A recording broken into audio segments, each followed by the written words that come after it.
Hey guys, Frank Curzio here. My apologies, had a little bit of technical difficulties, but I wanted to talk about debt structures today, and this is an educational video. It's important to look at debt structures for companies, what they're going to pay next 1 year, 3 or 5 years, especially in a market where we're seeing everything get pushed out, right, in terms of the economic recovery, where, we're supposed to see a recovery in second half this year, then 2021. Now it's getting pushed out to 2022. So you need to understand debt schedules, when the debt's due, what management teams are doing to restructure that debt, because that's going to hurt with revenues down so much and the economy remaining closed in a lot of different industries. So let's start with AT&T.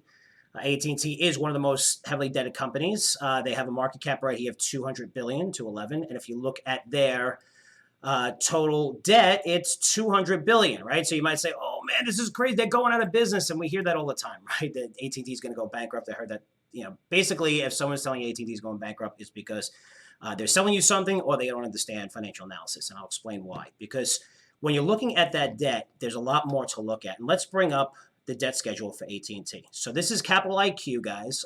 If you could see this right here. Let me make it a little bit bigger and put this on the side. So this is their debt schedule. And every company has this. You can find in their 10Q. This is an expensive system, but I'm going to share it with you and make things easier. So right here is their fixed payment debt schedule, right here. And it tells you how much debt is due year 1, year 2, year 3, 4, 5. So it includes the next 5 years and after 5 years. So if you look at AT&T, 11.8 billion is due, right here. And that amounts to about 6.2%. That's in 1 year. The following year is another 10.7, third year is 10.9, so let's say around 33-ish, around 32-ish.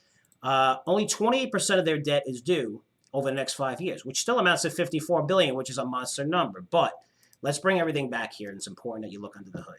Bring back AT&T again, and let's see, look at the operating levered free cash flow. 29 billion levered free cash flow, 46 billion. Remember, they have 54 billion in debt due in the next 5 years. 32 billion dollars due in the next 3 years, and this is the trailing 12 months TTM of how much cash flow they generate. Why they generate so much cash flow? Because AT&T is an amazing business, because they have recurring revenue from internet services, from DirecTV, that yes, they still sell DirecTV, and they're wireless, right? So money that's being paid, constant cash will come in every single month. People don't talk about that, but you have to look at all the numbers because that debt doesn't look so big. You want to compare this to something. Let's compare AT&T, right? Remember, this cash flow, 46 billion operating, 29 billion levered free cash flow. Let's bring up another company that you heard of. This is Amazon, right? The largest company in the world, pretty close, depending on Apple and Microsoft, where they're trading every day. Look at their operating cash flow, 39 billion, levered free 26 billion. Back to AT&T, 46 and 29. So you're looking at AT&T that has more operating cash flow, levered free cash flow they're generating than Amazon, which is one of the largest companies in the world. You're not really going to hear that again. It's a better story to say AT&T is going out of business.